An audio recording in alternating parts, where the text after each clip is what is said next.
Hey friends, if you encounter C++ runtime errors, application requested runtime to terminate, then please watch this video. I will guide you through the resolution. So here's the thing.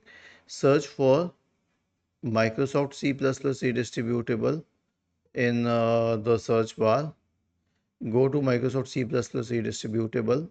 Scroll down and then we have the x86 version for 32-bit computers and x64 version for 64-bit computers. You can click on the appropriate version and install it on your system. Okay, and then click on repair.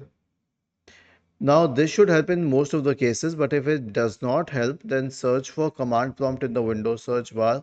Click on run as administrator in the right pane. Type the command sfc space / scan now and hit enter to invoke the sfc scan. Was this helpful? If yes, then please subscribe to the channel. If not, then let us know in the comment section of the video on how we could help you further. Thank you for watching this video and have a nice day.